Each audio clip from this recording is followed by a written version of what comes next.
Finally, this of these fighting vehicles could replace the Army's M2 Bradley.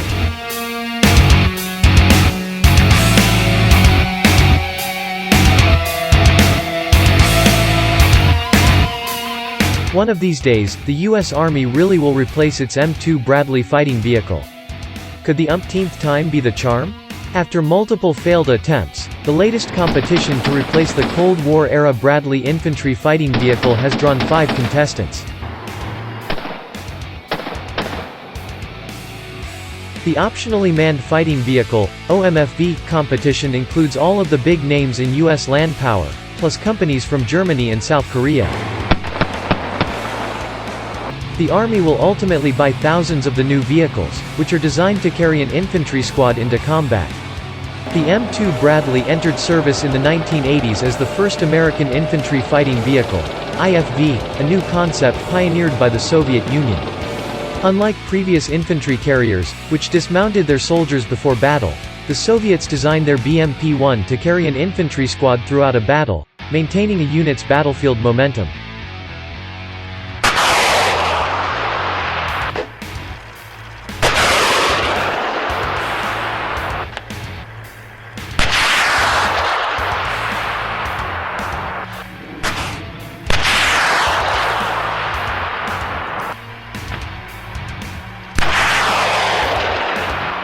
IFVs were equipped with a small-caliber autocannon, anti-tank missiles, and heavier armor than their predecessors.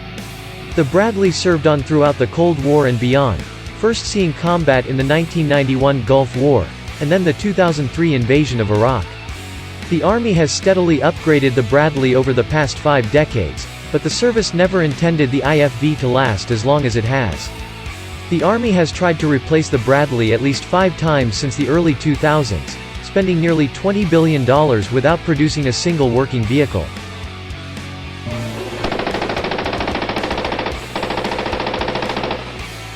The latest effort to replace the Bradley collapsed in 2020 when the OMFV competition attracted only 1 qualified entrant.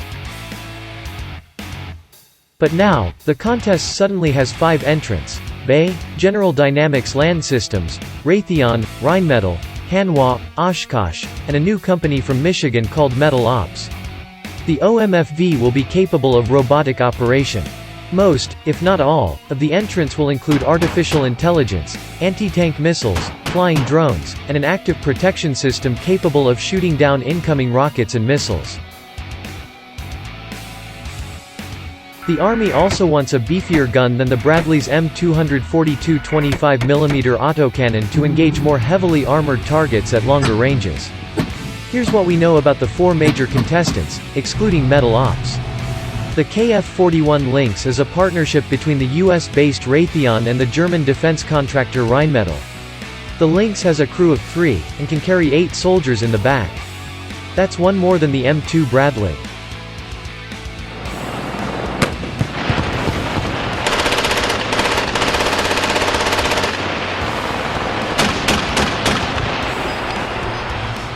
In February, Rheinmetall and Allison announced a partnership to equip Lynx with what the 2 companies call a next-generation electrified transmission.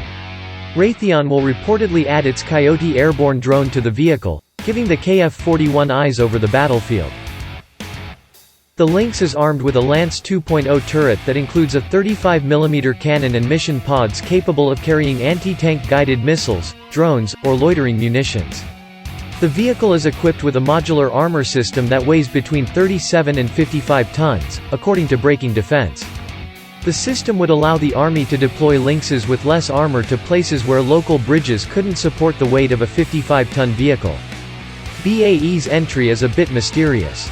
The company teased out a shadowed image of its entrant on social media, which armored vehicle watchers naturally adjusted to bring out more details.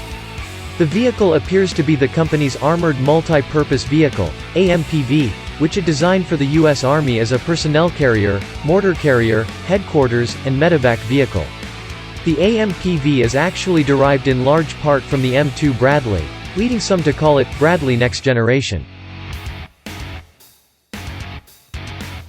The turret appears to be an Elbit UT-30 MKII unmanned turret, which makes sense, as BAE and Elbit announced they would work together on an OMFV last year. The turret is armed with the ATKMK.44 30mm gun, which is the same autocannon used on the M1296 Stryker Dragoon infantry combat vehicle, the Zumwalt-class destroyers, and the AC-130W, Spooky, airborne gunships. The turret also features a coaxial 7.62mm machine gun. The AMPV general-purpose vehicle has a crew of 2 and can carry 6 passengers. It's not clear how many passengers a OMFV variant would carry.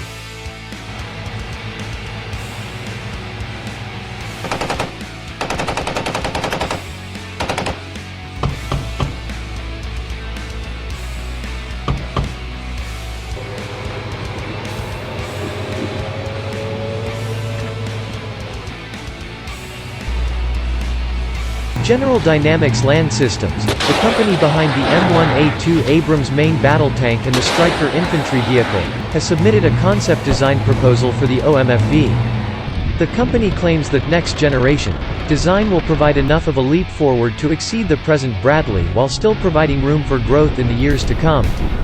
GLDS has yet to share imagery of what the company's OMFV entrant looks like.